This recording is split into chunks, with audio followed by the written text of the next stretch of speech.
Good evening, folks.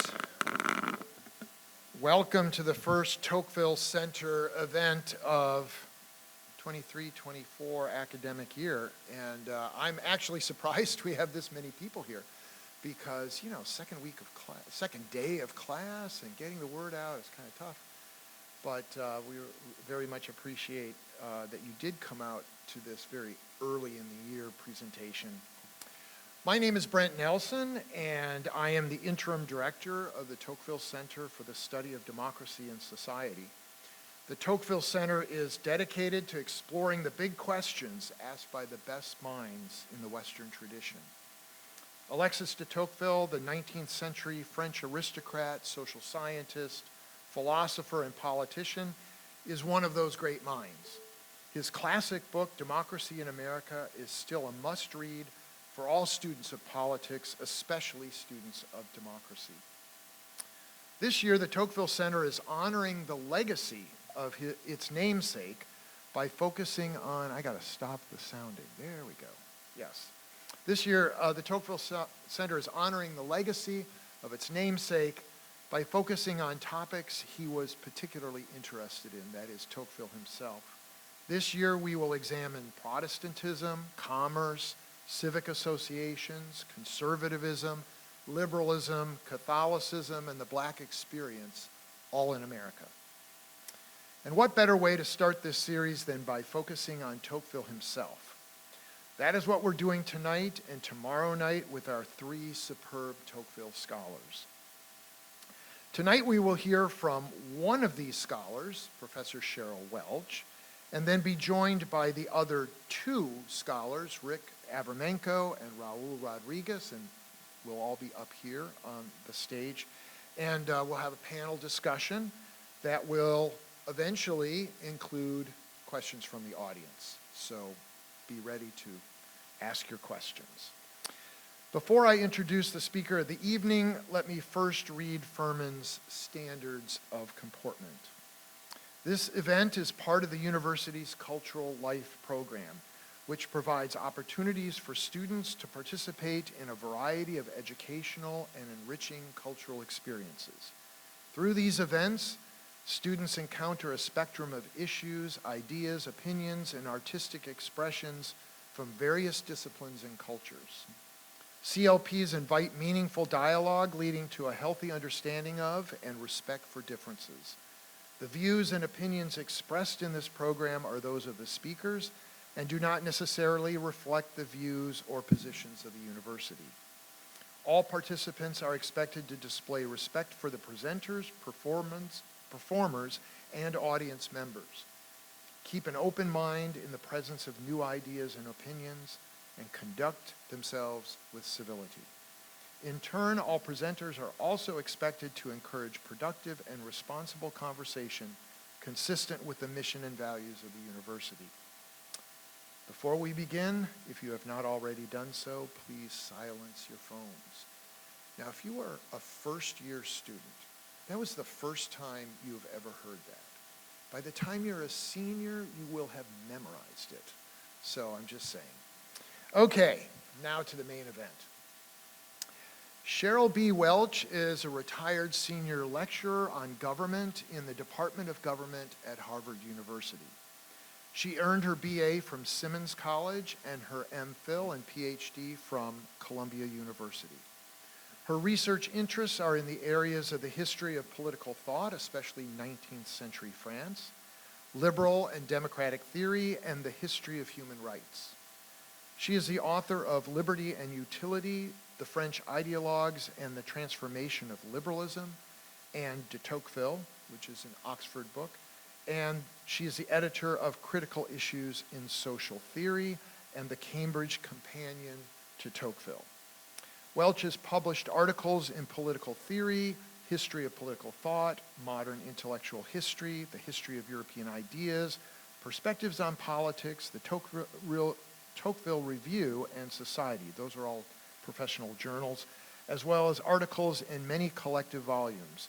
She is currently working on a book on the prehistory of the notion of crimes against humanity, centering on the works of Tocqueville's friend, Gustave de Beaumont. Will you join me in welcoming Cheryl Welch?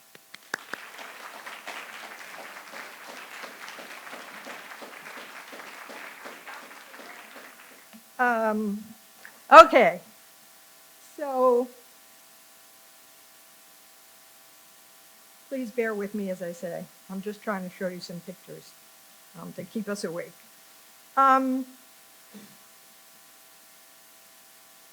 We all know that the center is dedicated to the study of not Tocqueville so much as Tocqueville's, I guess, the aura around Tocqueville. Because in 1835 and 1840, he painted this extremely subtle portrait of what he sometimes called democracy itself. A new world of distinctive behaviors, psychological dispositions generated by the equality of social condition. This new shape of democracy had two dimensions. First, he generated a brilliant discussion of the possible dangers of democracy itself. And second, he gave an extended, quite idealized portrait of how Americans managed to counter these dangers, how they combated these dangers. So Tocqueville has a very special place in American intellectual life. It's often said that he reveals Americans to themselves. My colleague Harvey Mansfield is known every time he talks about Tocqueville to say that this is the best book that was ever written about democracy and the best book about America. So democracy in America was so successful that scholars and citizens still reflect on democracy with Tocqueville. So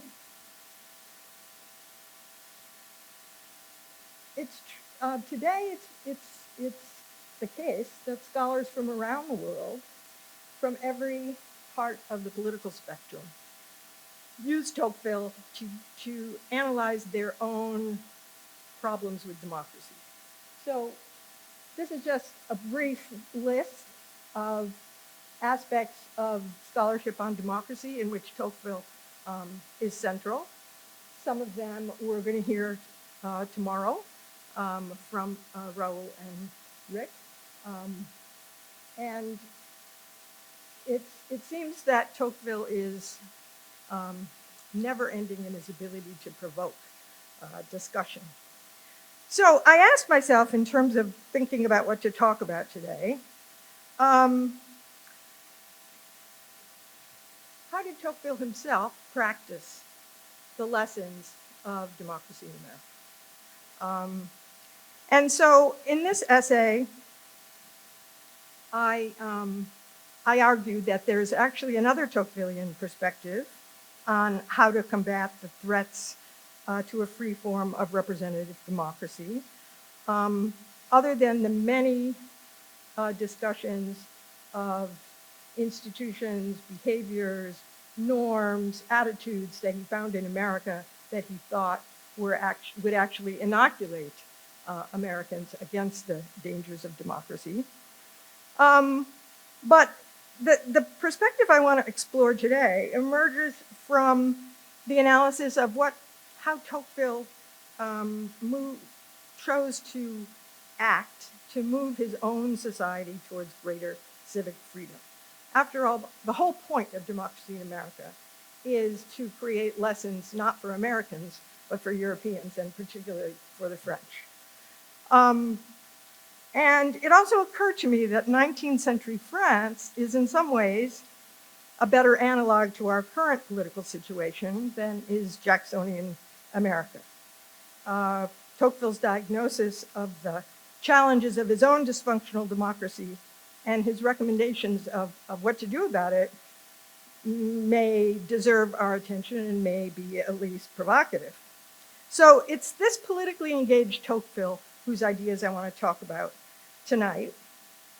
because I think it helps us, or at least it helps me, think about the difficulties of practicing political democracy in the 21st century.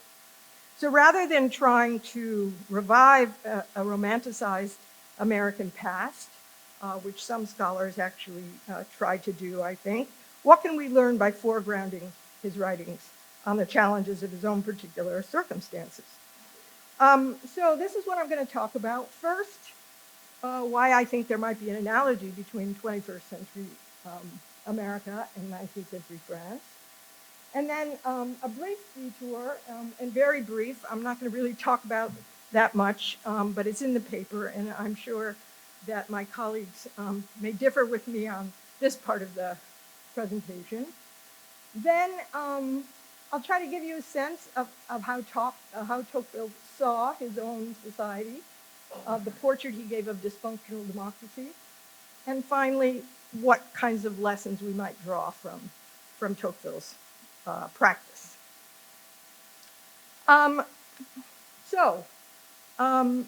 19th century France and 21st century America.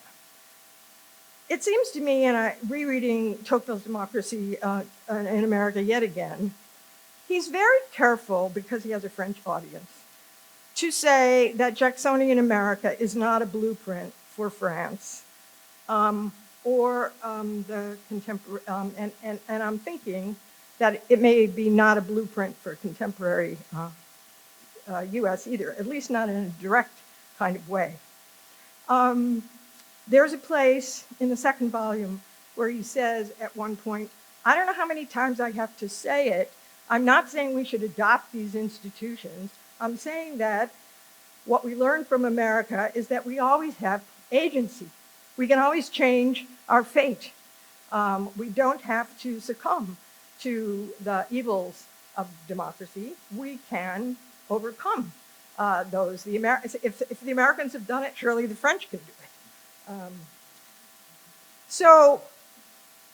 And I'm also struck. So he goes back to France. He finds France in a completely different situation. Like America, it was experiencing a rise in dangerous democratic passions, the self-interest, materialism, what he called individualism. We'll hear a lot more about that tomorrow as well. However, France, unlike the US, was a major military power, struggling to recover its position in Europe.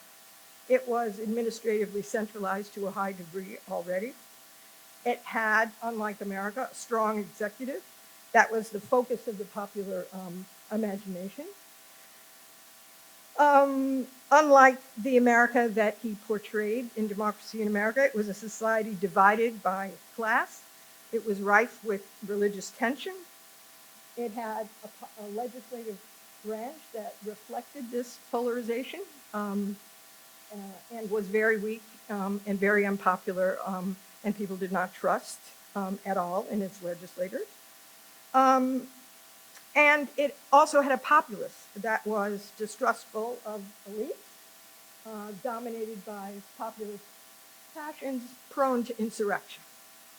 So it struck me that in some ways this was an even more bleak landscape for reform than perhaps we face. So one example, and this is why I'm focusing mostly on Tocqueville as a legislator in this talk, how he applied the lessons of Democracy in America to France is the way that he thought about the need to counter power that had the potential to become despotic or dominant. So for Tocqueville, a situation in which political power was unaccountable was the definition of unfreedom. He always looked for ways to moderate, to push back against concentrated institutional power. So in the United States, you'll remember from Democracy in America, the biggest problem in institutional design was how to bridle legislatures to prevent a tyranny of the majority. He assumed that in egalitarian societies with fully democratic institutions, legislative overreach was likely to be the strongest threat to freedom. However, in 19th century France, arguably in 21st century America, the reality was and is quite different.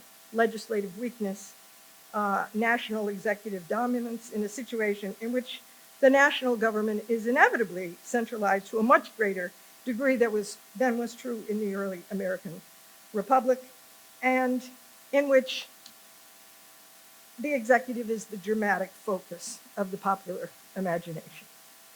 So here he thought the legislature needed to play a stronger balancing role to take more seriously the task of responsible leadership. So what to do about this? What does Tocqueville decide to do? He runs for office. So on the strength of Democracy in America, which makes him famous, the 1835 democracy, he gets elected to the two academies, and he finally is elected to the Chamber of Deputies the second time he runs in 1839. So this is just to remind you of how Tocqueville spends the decade after he finishes writing Democracy in America. He is something of an expert on prison reform, abolition, colonialism, but he also has important speeches on foreign policy, anti-corruption, freedom of association, education, religious policy, suffrage, tax reform. He has an especially famous speech that warns of the coming of the Revolution of 1848, which is disruptive. There's a constituent assembly. He is on the committee, obviously, being an expert on American republicanism, to draft the new Constitution. He sits in the Legislative Assembly for 3 years, even becomes foreign minister in 1849 for 5 months. Then, in 1851, the Republic is overturned by a coup of Louis Napoleon Bonaparte. You'll see in this cartoon, which I actually love, this is Louis Napoleon Bonaparte standing over the coffin of the Republic. And you can't quite see there, it says the Republic, born in February 1848, dies December 2nd, 1851, and underneath it, he's worried. Is she really dead? He's going to slam down the top. So Tocqueville refuses the next year when Louis Napoleon Bonaparte declares himself emperor. He refuses to swear allegiance to Napoleon. He retires from politics. He becomes an author again. 1856, he publishes The Old Regime and the Revolution, this time both in French and English at the same time. So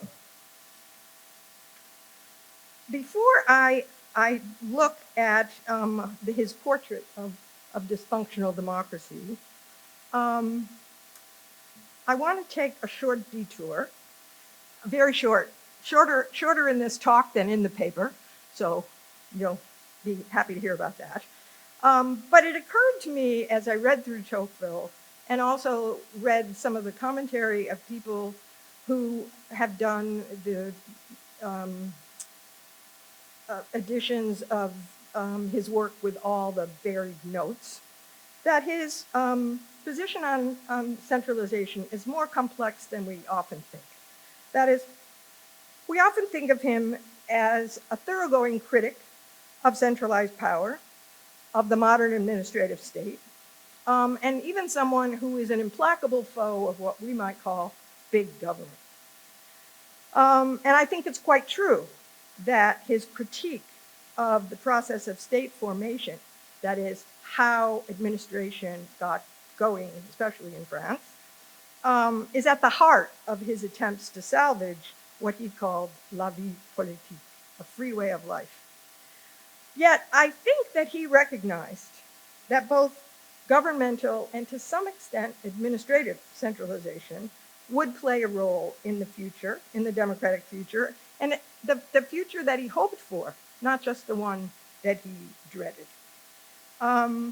So I think the contrasting ideal is not a decentralized utopia in which the administrative state is disappeared. But somehow, and this is still quite a mystery in Tocqueville, a centralized power that incorporates and coordinates the vital energies of an organized, civilized society. And that's why I'm quoting this note from Democracy in America: contained within certain limits, centralization is a necessary fact, and I add that it is a fact about which we must be glad. A strong and intelligent central power is one of the first political necessities in centuries of equality. Acknowledge it boldly. And over on the right, you have quite a feeble attempt graphically to give you a sense of what I think he might mean, and that is all those hands are input or of some sort to the administrative structure, either both, and I want to talk about this a little bit more when Rick gives his paper, because it occurs to me that the judiciary is central kind of here to his view. So I'm not going to talk about this, but the evidence that I give in the paper, why I think this is the case, comes from his very early work in Democracy in America, through his speeches, and all the way to the old regime. So in Democracy in America, I think you find a certain ambivalence. He gives us a distinction between governmental and administrative centralization, which actually breaks down when pretty much as he tries to spell it out. Maybe his colonial writings are the strongest place where he talks about administrative centralization. And the old regime is usually the place, and this is by the time he writes the old regime, he is very upset about what's happening in France, and it's a case study in what he might call unintelligent centralization. So the old regime is balanced by the counter history. It's a very short thing, but I urge you to read it sometime. It's his attempt to show that France, although it's not like England, it's not like America, but it could have gone. It's the path not taken. It's a third way that France could have gone. And he ends up concluding, I think, that the crime of the old regime was not so much extending its power, but extending it in the wrong way through divisive practices. So I found this exchange with Nassau Senior, which I think is quite significant. He's clearly, when he has this exchange in 1853, just after the empire is declared, he's thinking of the situation that had emerged in his own time, the July monarchy, the Second Republic, the Second Empire, and he has a conversation with his friend Nassau Senior, and Nassau Senior writes and asks him, well, what is the worst aspect of Louis Napoleon's regime? And Tocqueville answers, and this is a sort of paraphrase, expansion of power is not the worst problem. It may be a problem, but it's not the worst problem. The worst aspect of the regime is that Napoleon is arbitrarily punishing enemies in the countryside and corrupting national politics in Paris even further. So he concludes, and this is a conclusion that he comes to very early when he is a legislator, that corruption, not centralization, was the worst problem in French politics, basically from the July monarchy to the empire. It's a particular kind of corruption. Obviously, corruption's a huge word. We throw it around all the time. But it explains why he, of course, there are other particular reasons why he doesn't push decentralization. After all, he is an aristocrat, and decentralization is an aristocratic strategy, which he doesn't want to be associated with. But he doesn't think that it's the worst. He doesn't think that it's what has to be addressed first. And plus, there aren't really any possibilities to do it in a kind of fruitful way. So I want to turn now to his analysis of the failure of his generation to address this problem and to basically set France on a better path. So, a portrait of what he faced when he went back to France. He says this in several speeches, that the French were the first to try to combine three things at once: administrative centralization, representative government, by which he means political freedom, and equality.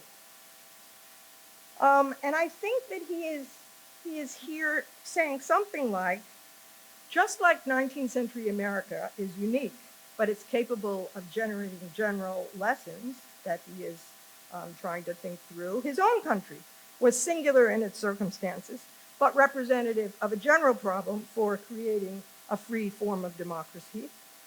And unfortunately, when they tried to combine these things, a kind of perfect storm emerges in which the way they do it is a cautionary tale.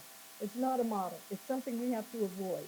Basically, they have combined these three things, but only by holding them together through a corrupt political system, which won't last. And corruption, I think, for Tocqueville is a very simple concept. It means to speak and act solely because you hope to gain favor or enrichment from those who hold power, rather than because you are concerned with the public good. There are some very touching parts in his letters where he says, I think that I'm not doing this for self-interest. I hope I'm doing it for the public interest, but maybe I'm doing it because I want a political career. But I don't think so. He's searching his soul for those for the right motivation. So when Tocqueville comes back to France, 1832, he's not the only one talking about corruption. I just want to remind you, this was a huge problem, and it was in French political life. This is a very famous cartoon by Daumier. Daumier at the time was in jail. He was jailed for lèse-majesté for this cartoon. So it's one view of corruption in the July monarchy. And so you can see the poor people there who are giving their taxes. Louis Philippe is sitting on a toilet gobbling up this revenue, and he's excreting places and favors which everyone in the legislature is scrambling to get. So this is a common view. This was quite a popular cartoon. Not exactly Tocqueville's view, but the atmosphere is telling, I think. So Tocqueville on corruption. He thought that basically the French were trying to make a representative system on the basis of a social democracy work, but they'd come to a political impasse. They have a small electorate that has all the materialistic and self-interested passions of a democracy. They have a large administration with a lot of paid positions that they can barter, that the government could barter for support. And they have a cynical government, a king and executive ministers. Guizot is his favorite foe in this context, who use patronage. Patronage is probably another word for corruption, almost. This is what he means by corruption. Using patronage to govern and to produce a false sense of stability.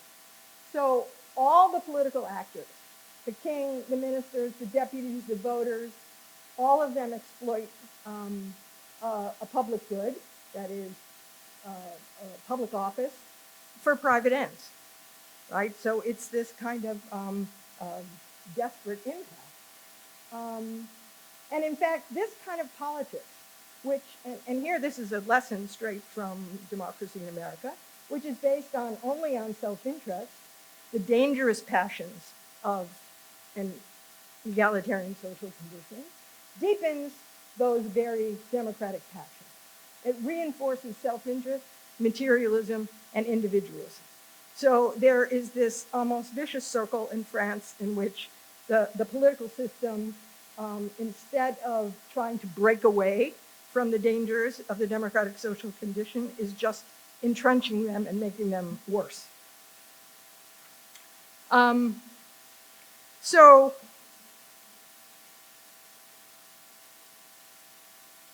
mincing no words himself, Tocqueville later called his fellow deputies a pack of hounds who had abdicated responsibility for the public good.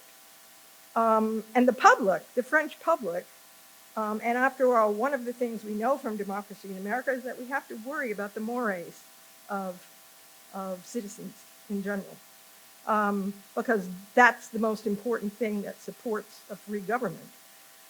So the French public is now alienated from the representative politics that is practiced by such leaders. They've almost given up on the promise of democracy. Some of them retreat to private money-making, turn their eyes away from politics. Others decide to join everyone else at the public trough. And so I agree with Olivier Zunz in the latest biography of Tocqueville, in which he says ending corruption was the first step towards learning to live in a lawful system of representation. So that was one huge problem. The other one was polarization. So I have given you a case. This is polarization on the basis of inequality. There was also polarization on the basis of religion, which was a kind of desperate situation in terms of what Tocqueville saw, in that the very liberals who were running the system were anti-religious, and the people who were religious were anti-liberal.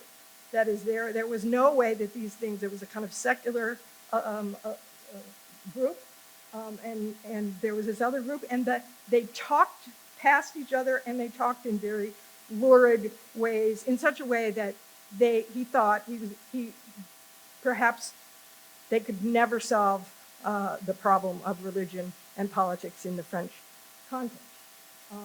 He tries to mediate himself. He totally fails in this.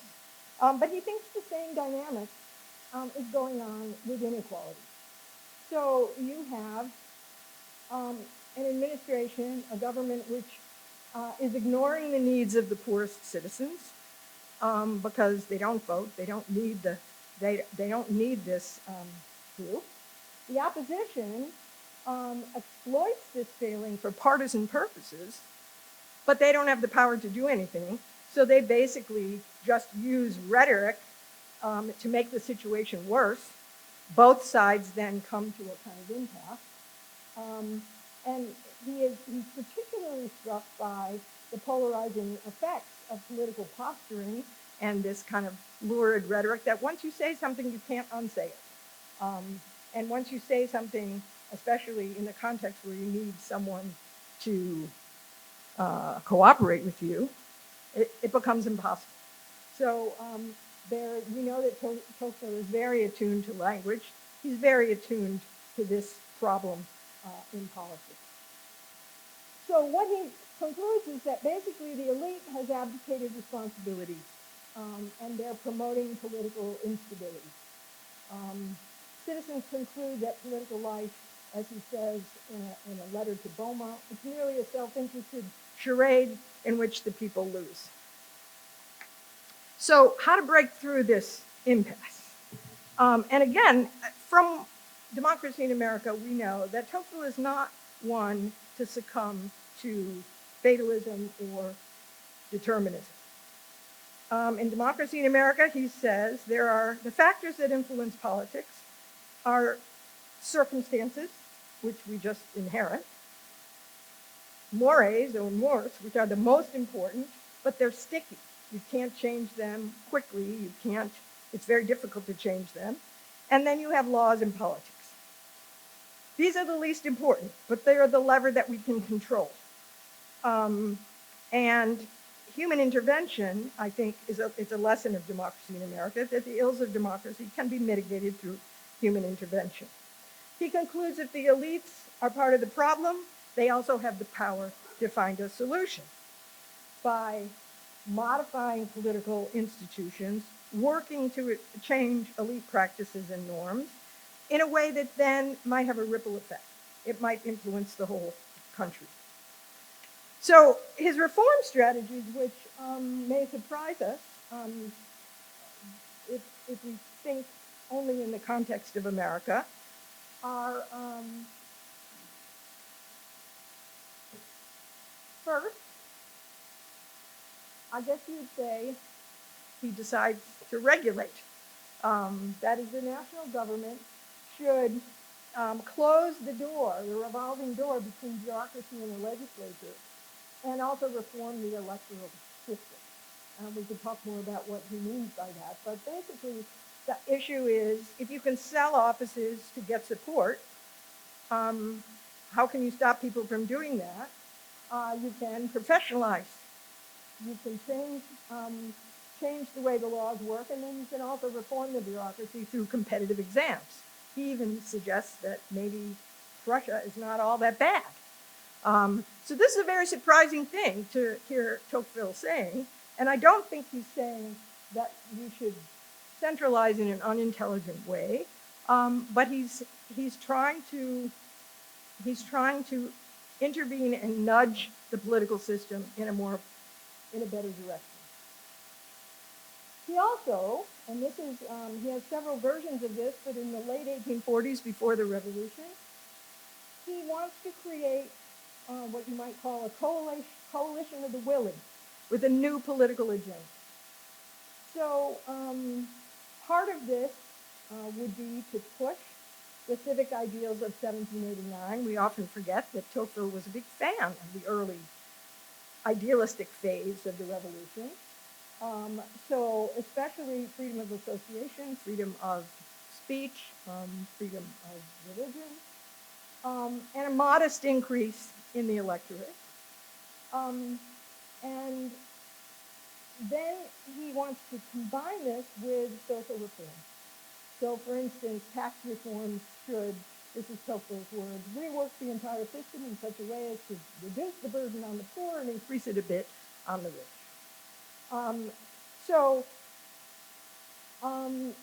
Basically, this new coalition would then send those deputies in the coalition of the willing back to the Chamber of Deputies. They'd gradually increase. These policies would make the people trust. Again, they would be reminded of some of the higher ideals associated with their constitutional structure. It's not that he's given up on other strategies like associations and religion, but you basically have to work with what you've got. So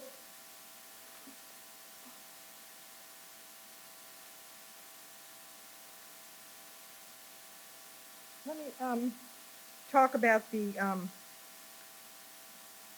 problem, which I actually think has the most contemporary resonance, at least for me.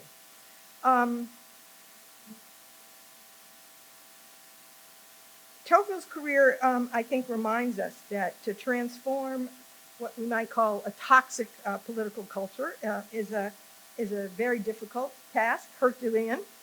But he insists there's always a possibility of influencing politics in a positive direction. But his experience as a politician also, I think, demonstrates the difficulty of reform being compounded by a fundamental dilemma. That is the the problem of compromise in a dysfunctional democracy. It's necessary, it's eternally elusive. So, Tocqueville says, and this is very familiar from Democracy in America, that, and he quotes actually this in the chapter, I believe, on the race problem, that the American does not expect to bend by force wills that are opposed to his. He knows that to gain the support of his fellows, it's above all necessary to win their favor. So he's patient, thoughtful, tolerant, slow to act, persevering in his designs. This is necessary to basically activate the alchemy of association in political life. And he often advises his own collaborators to do this. He says, there are people I want to work with in the future. Don't antagonize them the way you're doing. And a very important quotation, I think, is his discussion of how you deal with political matters in a political spirit. He says, it seems to me that political matters must be dealt with in a political spirit, leaving aside all the delicate sensitivities that might be relevant in private life. What joint action produces results that correspond precisely to the aims that one would have proposed individually, and in which one doesn't do a little more, a little less, a little differently than one would do if one were alone? This is the necessary condition of association. If one doesn't want to submit to it, one no doubt remains more fully oneself, but one can't do for others any of the good that one wishes for them, and ultimately one works more for oneself than for one's country. So on the one hand then, political action means you have to suspend scruples for the sake of getting something accomplished or cooperating with others with whom you don't agree on anything. However, that's easier said than done, especially for Tocqueville. On the other hand, breaking ranks, changing your course, speaking the truth as you understand it, is necessary in a situation in which others are likely to be untrustworthy. Therefore, they're potentially dangerous as collaborators. If that weren't the case, then politics would become completely transactional. And its higher purpose, that is creating a freer form of collective life, would become invisible. So therefore, his legislative predicament illustrates this acute tension between political compromise and personal conscience that arises in a polarized political system, in which the norms of cooperation either haven't yet developed or perhaps, as in our case, have deteriorated. So how does he negotiate this tension? I think it's clearly skewed towards the latter. He found it impossible as a politician to follow his own advice on many occasions. When he first ran for office, for instance, someone congratulated him, and the first thing he said was, and I did it all on my own. I've succeeded honorably. I didn't pander to the voters. I didn't promise anyone a job. I didn't agree to any secret schemes. I just appealed to their better natures. I'm not sure if that's the case, but he was enthusiastic when he first was elected on that basis.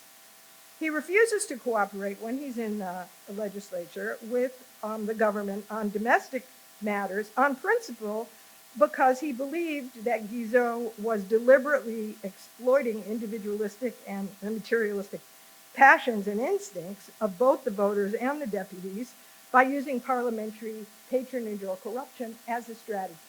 And Guizot admits that he does this. He says, well, we need stability in the government to do anything, and it's not a bad thing to have a little patronage. He distrusted also political friendship with others in the opposition, that is, those that were opposed to Guizot, and he agreed with on many things, especially the opposition leader, Adolphe Thiers. He says, well, you think he's reasonable. It sounds like we should compromise with him, But remember, he's self-centered, he's ambitious, he's too mercurial to sustain any kind of joint action, and we're going to be sorry. So he advises people not to do it. He continually finds himself between a rock and a hard place. If he cooperated with others, ignoring what was most precious in himself, then he ran the risk that they would exploit the alliance for their own purposes or would move too quickly. He was always nervous about prematurely provoking riot or revolution, particularly in the case where the electorate and the people were not, had mores that would lead to great instability. But if he stood apart on principle, he might preserve his personal honor at the expense of his country's future. So this is, I think, the most poignant thing that comes from reading about how he structures his life in politics. So what happened? This is from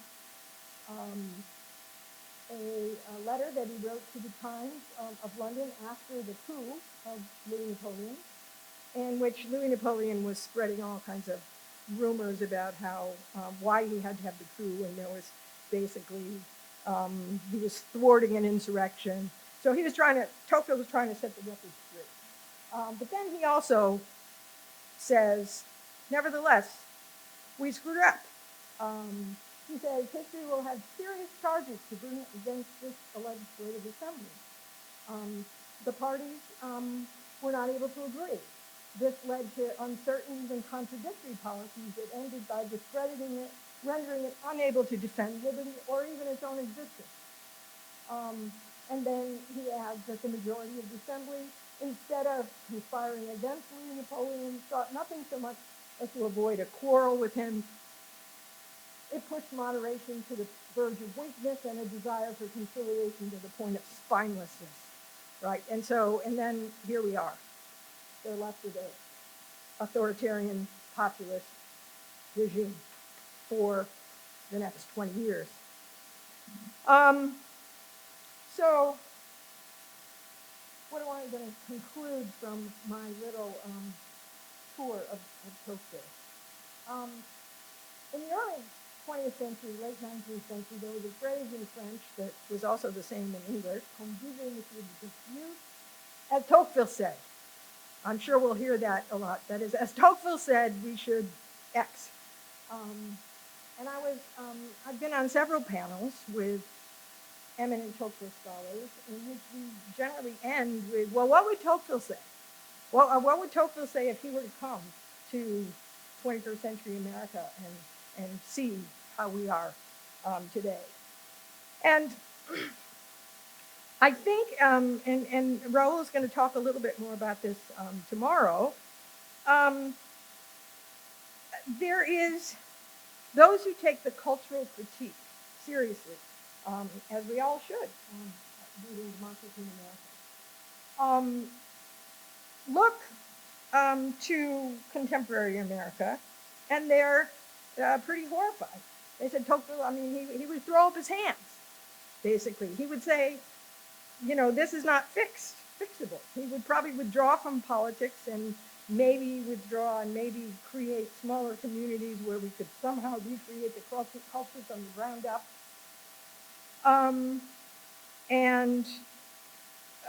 Basically, he would turn away from politics.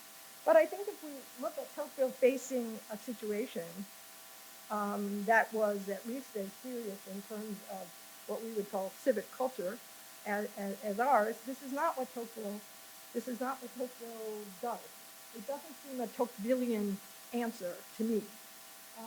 So what kinds of lessons might we draw from his practice? I think one is keep your eyes on the prize. What is the prize for Tocqueville? I think it's a stable and free representative democracy that combines a strong centralized state, intelligently centralized, not unintelligently centralized, with equality and liberal political institutions. Right? That's what he's trying to create in the long run, and it requires a transformation in French society, but you have to basically play a long game. Even if circumstances are highly unfavorable, mores are lacking, reform can be initiated through politics and law. That is, especially leaders can model civic virtues in this sense. We've heard of trickle-down economics. This is a kind of trickle-down politics. Play the political hand one is dealt. Ask, what is the greatest threat to representative democracy now? What is the greatest threat? We face a whole array of problems, but what is the worst? What will make us lose our system or lose the game? Strike the correct balance between compromise and conscience, if you can. Be persistent and tolerate setbacks. I actually am reading through Tocqueville's sort of political odyssey. I disagree with those who make too much of his pessimism, who say that basically he's disgusted by this bourgeois politics and, like he progressively leaves politics and turns his back on it. I'm kind of struck by, he always loses his fight. And then you find him in a letter saying, but we could do this, and he doesn't give up. He stays in politics until he can't stay anymore.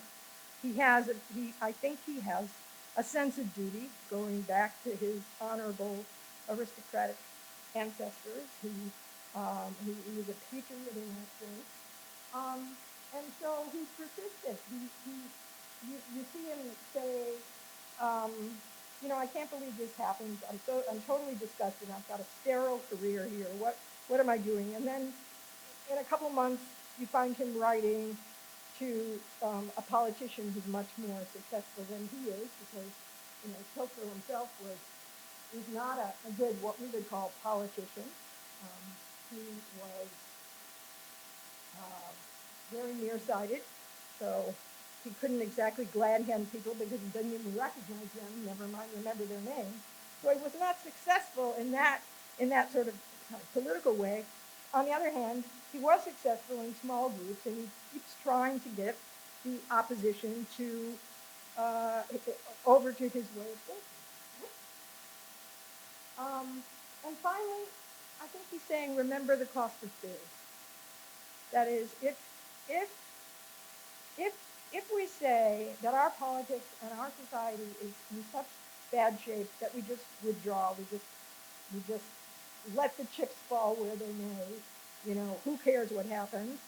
We're going to get ourselves into a situation that is worse than we think. Right? And in his case, the cost of failure was delivering the political system to an authoritarian populace, you might call him. It's he institutes universal suffrage, he wins on a plebiscite, and he encourages all the worst parts of the French electorate. So I think he would, at least those are some of the lessons of Tocqueville's life in politics, and I don't think they're actually as discouraging as some might say. So that's it. That's my lessons of Tocqueville in politics.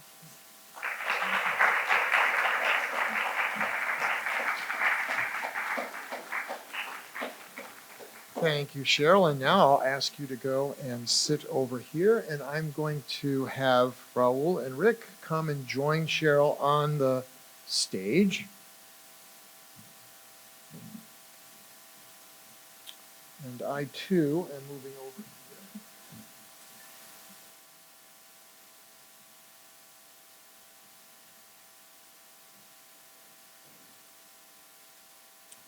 here. Okay.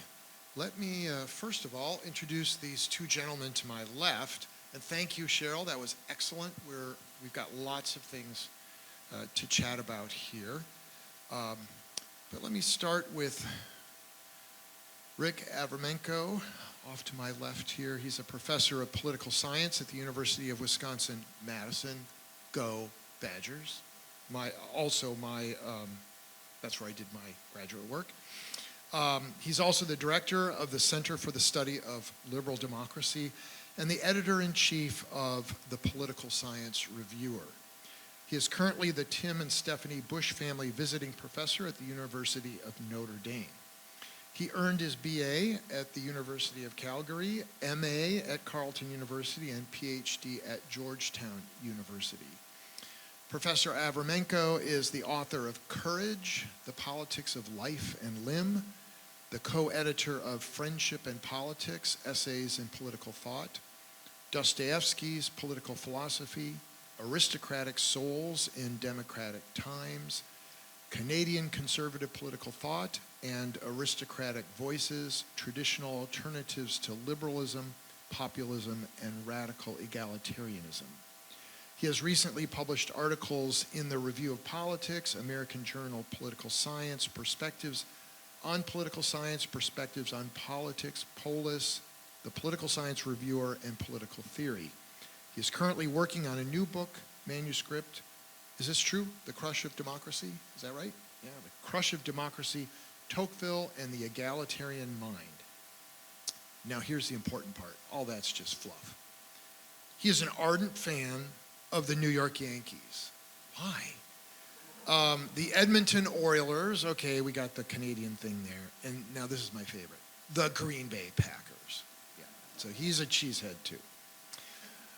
Raul Rodriguez, to my immediate left, is Dean's Research Associate, which is a postdoc program, isn't that right? Yeah. Postdoc program at the Department of Political Science at Michigan State University. He earned his BA in Political Science at Furman University and his PhD at Notre Dame. His dissertation was on Tocqueville, and he is currently working to turn it into a publication. So thank you, gentlemen, for joining us. We are going to hear from you much more tomorrow night, but right now I'm going to ask each of you this one important question. What struck you as insightful, relevant, or simply wrong-headed in Cheryl's paper and presentation? Rick, I'll let you take a shot. I thought I said the third. Okay, yeah. Rick, you have to turn it on. Yeah, added in the article, but I would like to point out. Well, let me start with a quick anecdote. I think it was like 5 or 6 years ago, the EPA passed a regulation about gasoline jerry cans. And if any of you are homeowners and you have to buy one of these things, and it's got this little spring thing on it, and I've spilled more gasoline with this new design from a centralized administrative entity than ever. So what I mean, I love the paper. At some point I was writing like, or you could just pay someone to buy your son's artwork, or like the kind of corruption. It's just like, it was a great analogy between 19th century France and America today. I love that. But intelligent centralization, I worry, is an oxymoron. And so I would, he may, but I would press you to nuance, because we know he makes the distinction between administrative centralization and governmental administration, governmental centralization. So you've got the roads and the army and the minting of money. But with administrative centralization, I'm not sure I would just say lump them back together and say it can be done intelligently at the federal level. But I think you're right that he sees a need for the state in administration, but it's at the state level, I think. At a level where, because when we're talking about administrative issues, I mean, for Tocqueville, I think he sees a parallel between kind of like charity and doing things for the neighbor in administration, that kind of thing that the state is stepping up to do that can't be done in the abstract from a central authority in, say, Washington, D.C. We know he likes the county or the township in New England, not really a reality anymore, but he he may look for the state participating intelligently locally, so I would press you to maybe defend that or make a sharper distinction in the paper. I can follow up on that, on Rick's comment. I found your presentation in your paper very insightful, and I think it is really important to look at the French context that Tocqueville is acting in. When you start reading his recollections or souvenirs of the July monarchy, and you compare them to what's going on today, you think, wow, it sounds like he's talking about our society. I mean, even talking about the way he describes Louis Napoleon sort of reminds me of other politicians that we have today. The conspicuous absence, I think, even in the Republican primary that we're missing. Exactly. Yeah, so it's sort of amazing. I think it's important to look at that time period and not the romanticized Jacksonian America. I think that's really helpful. But I guess I'll piggyback a little bit on Rick's challenge about this intelligent centralization. It reminds me a little bit of a colleague of mine right around COVID, when things started locking down. He said, well, you know, China's actually got something going on there. They can shut down right away, and they have a very intelligent centralization, and they have much more power, and that's a good thing. And it's bad that we don't have that much power in America, and especially with artificial intelligence, now that even the concept of intelligent centralization sounds so much more ominous. And I think that is, you know, quite dangerous, as Rick pointed out. But I think you're right that Tocqueville does have a very strong role for centralization. In one of your footnotes in your paper, you talk about what he thinks about in the colonies and how the government might need to play a more active role in trying to ensure that there's a certain equalization of property, that there isn't a great deal of inequality, that there is a place for government to intervene in order to try to alleviate some problems in society, and the mores that you talked about and that Rick will talk about tomorrow. How can the government in some ways help through laws improve the mores in society? So I think on both the left and the right, we see today politicians thinking, well, actually centralization isn't so bad. They're kind of moving away from the center and thinking, actually, we need much more centralization in order to actually get things done. And I think Tocqueville, it's interesting and a new perspective and important to think about that, where Tocqueville may not be totally against something like that. I'm going to let Cheryl respond to both. Okay, so thank you. You've certainly focused in on the weakness in this paper, because I don't say exactly what intelligent centralization might mean, and maybe that is actually a bad word choice on Tocqueville's part. But I think what he meant by that was that in the European context, the French kings and ministers created, and they inherited something that wasn't quite as far from the American situation as one might think. There were localities contributed to the kind of administration of poor relief, of charity, and also financially. So if you read the Languedoc thing, it's very important. And what they did was they starved all of these shoots and created a separate, top-down, centralized, parallel administration, which has all the bad effects of what he calls centralization. And it particularly, they did things like sell offices. So they would, allow tax farmers to collect the taxes, which was like a double humiliation. And so, he couldn't be more clear that this is a problem. What's not exactly clear is what he thinks in the French context might be a solution. But let me suggest one thing, which is actually quite interesting. When he goes to England, he looks at administration in England. He's fascinated by how this kind of plays out. And one huge difference that he notices in England and America and France, and it didn't have to be the case, is that the French took it's the relationship between administration and the judicial system. So what happened in France was, gradually, they took everything that had to do with administration out of civil society and created a whole set of courts, the administrative courts. The term in France is the reserved kind of courts. And so if you got screwed by the state, or if they took your property or kind of whatever, you really didn't have a recourse because it was taken care of in the administrative courts. Whereas in England and America, you could sue. You could sue it was regular courts that judged administrative matters. And he's very intrigued by this, and he thinks this is actually part of what he means by, if that could, and that, it's not impossible that could happen again in France. So dismantling administrative justice of that sort and allowing this kind of connection between civil society and the judicial system is part of what I think he means, that might even be possible. And actually, that has happened in France to some extent. It has gone in that direction.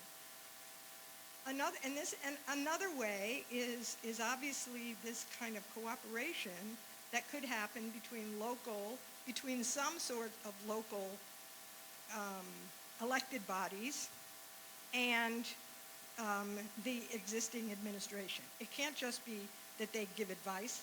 It has to be that they have input and it goes back and forth in that way. However, France has a problem. They don't have a federal system. They didn't have a federal system. They couldn't leave it to the states, right? So there's an issue there always about finding assemblies, and he doesn't give up on that. He wants to. He does attempt, for instance, when the Republic comes in, to decentralize a bit, or to have people start to think about how you might do that. But I totally agree that needs, that is opaque in the paper, and I'm not exactly sure that he even has a total handle on what it could mean.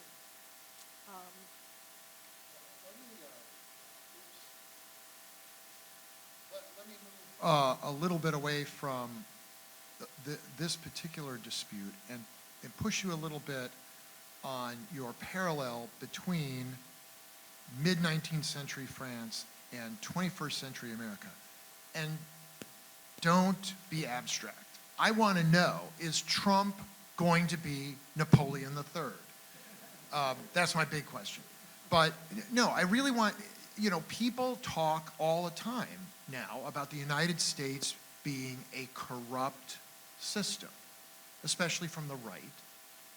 The left thinks that the Trump administration would certainly be corrupt because if we know, we're getting some leaks from the campaign and they say if we're elected, we're going to dismantle the civil service system and reinstitute a patronage system so that we politicize the bureaucracy.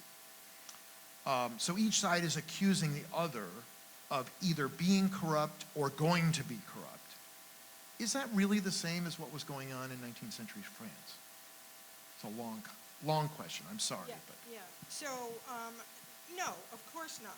In many ways, actually, to think about Tocqueville and politics, it gives us a window on a very peculiar and distinctive political moment that's very far from ours. What I was, so I threw that in there actually. I threw that in there to save myself from this question. But I do think that I do think that Tocqueville's definition of corruption, which I put up there, which is actually to act out of what we would call self-interested, use politics for self-interested motives in that sense. I think it covers the kinds of corruption that we study in contemporary political politics, political science as well. And it covers, I think, both of those scenarios. What's not the same is obviously we have universal suffrage. We have we have a political liberalism and democracy have been married, and they weren't yet married in Tocqueville's time. Although he is I think a central figure in that, in making possible that combination. And Roel is going to insightfully talk about this tomorrow. So the corrupt system there and his interventions are very much geared towards the way corruption is functioning in that system.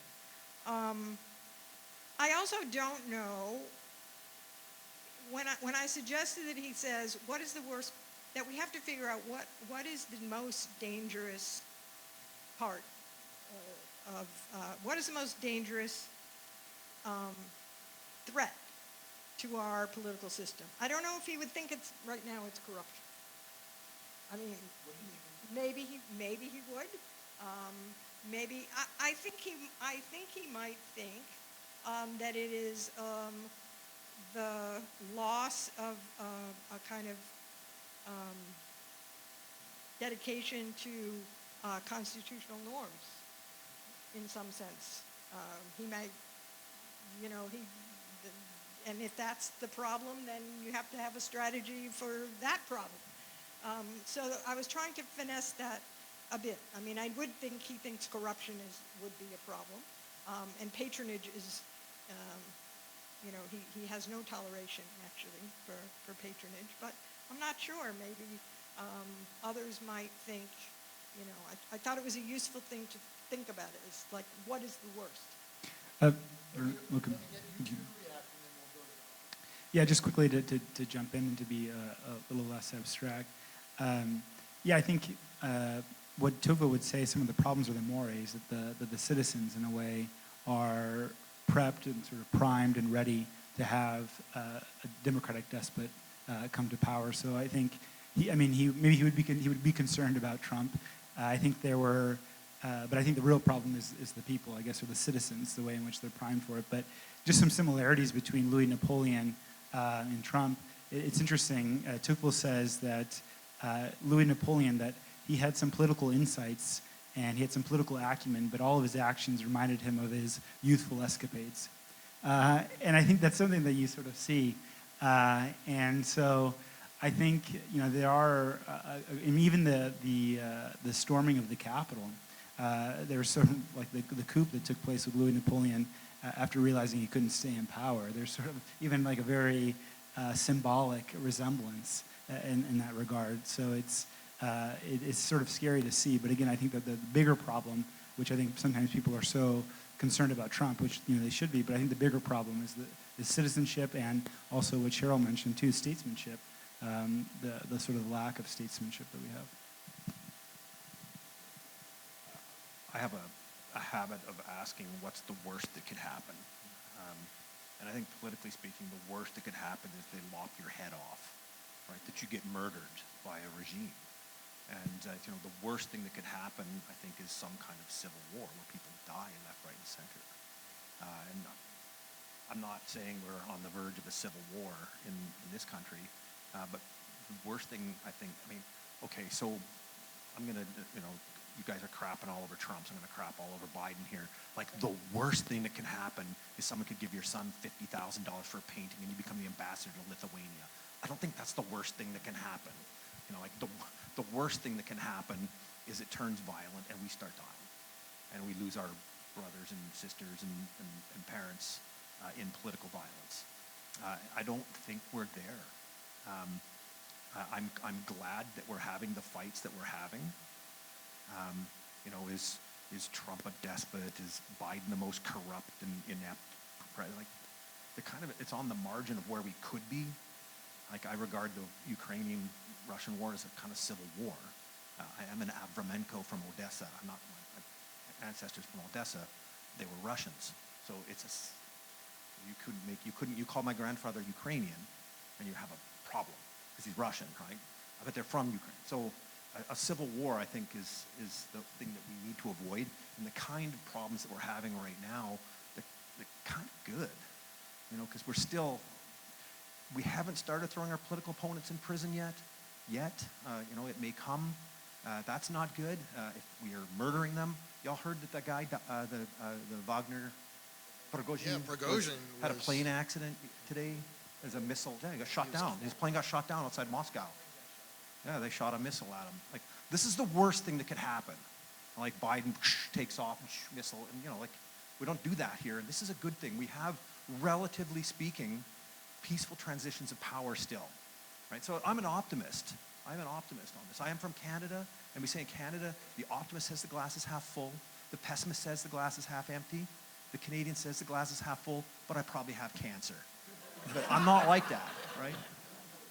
I'm an optimist. So I mean, these battles are, you know, ugly and horrible, but we need to keep it in perspective too. Yeah, just to lighten the mood, remember Napoleon III lost power when he lost a war to the Germans, and then you had the Paris Commune and everybody got shot. So, you know, it doesn't go well at the end. Yeah. But let me say one thing about Raoul's comment about say Trump and Louis Napoleon. So there's a new edition of the Recollections in English, which is quite brilliant. And when I reviewed it, I think I called it "Reading the Recollections in Trump's America." And what I thought it's never had an audience in the U.S. because it's too French and it's too full of all those names that no one knows, and you know, and plus Tocqueville seems like, as one reviewer said, he just is like a great spirit benumbed into black meanness. And I'm there. This is what they said, you know, kind of said about Tocqueville, because he talks there, and I think that there is an audience. I think you should go out and read the Recollections. It's about what never seemed true about America, but now seems true, is that we are estranged in very many ways. We're estranged from each other in a way. You know, he says, I don't know, I sat down at a table next to George Sand, and, you know, we talked past each other. I mean, you know, I wanted to talk. It's like I know what they're saying, but you know, I just, we can't come to an agreement. Where he was estranged from, at least for a while, his own sort of social science theory of what had happened. You know, he was like, I have to turn away. I don't even know what I'm looking at. I don't know what the cause is, right? So it's this kind of sense of being powerless, which I think is very foreign to American and probably Canadian. But it struck me that we are getting there. I don't want to be all that pessimistic, but this sense of estrangement also from each other, you know. And I quoted something from Nicholas Kristof, which was a woman talking about a Trump supporter, and says, I don't care about these people. You know, if they're so stupid, let them like sit in their thing and just die, right? I mean, there's a kind of sense in which we are estranged. We're getting to be estranged in a way that we haven't been in the past. I mean, we're not there yet. This is true. Roving Mike out there somewhere? Ah, we got it. All right. Come on forward. Is there a question out there? We got a bunch over here. Well, you do your thing. So, Evan, please stand. Yes. So my question has to do with stability and corruption, because those seem like Tocqueville's main important things in pragmatic politics. Now it relates to centralization. So on one hand, if you don't have a lot of centralization, you do not have a lot of stability like the Articles of Confederation. However, if you have a lot of centralization, you might have a strong national state, but you have a lot of room for corruption, like a totalitarian state where leaders can do whatever they want. And my question is, where is the golden mean for Tocqueville with centralization and having a good, strong national state, but it's not overreaching and able to have rent-seeking and corruption? Well, that's exactly the question. That is exactly the right question. and I was trying to flesh it out in my answer to Rick. I think he thinks that every society has to strike that balance. And I think that Tocqueville once said that people always find in one side of what I say a confirmation of their opinions, and they run with it. And they forget the other side. And so I think that this balance that you talk about is something that he thinks has to be struck. And what we tend to forget is his appreciation at some point for direction for the top. For instance, his explanation for racism in churches. He said Protestant churches, which are decentralized, are terrible because they can, they hire pastors and they're completely segregated between black and white. And Catholicism is much better because you find churches that are integrated because the bishop says you got to integrate. So he's appreciative of actually some sorts of direction. Nobody ever said the Vatican doesn't have a centralized administration. So I think that we forget sometimes that part of Tocqueville, but I think that you're right, and especially since he was a nationalist and he thought that France had to reemerge as a strong state, he was pulled in several directions, personally.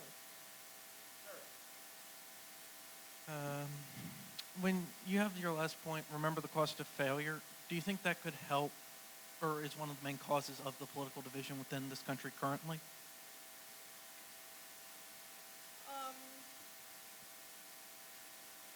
Yes, I think that was what I was trying to suggest, is that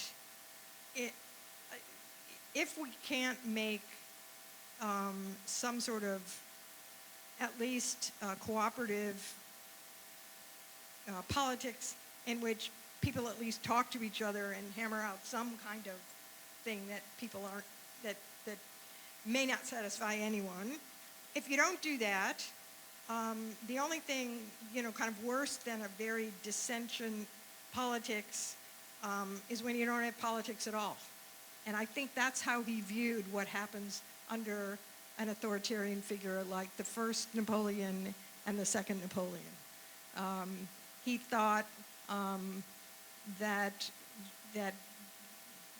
I was actually quite struck by a speech he gave when he seems to be, remember that place in 1840 Democracy where he talks about a new kind of soft despotism, which is so terrible, everyone, basically has some benevolent, centralized power that's acting for you. He actually has a very similar image, and he's talking to his fellow legislators, and he says, this is where we're moving if all of our politics is transactional in this way, and no one, we'll have a generation, a future French generation, which will be like that, and they won't be able to see anywhere in their system anyone that is acting really politically. That would be, for him, that's failure. That's the cost of failure. It's kind of like the end of history.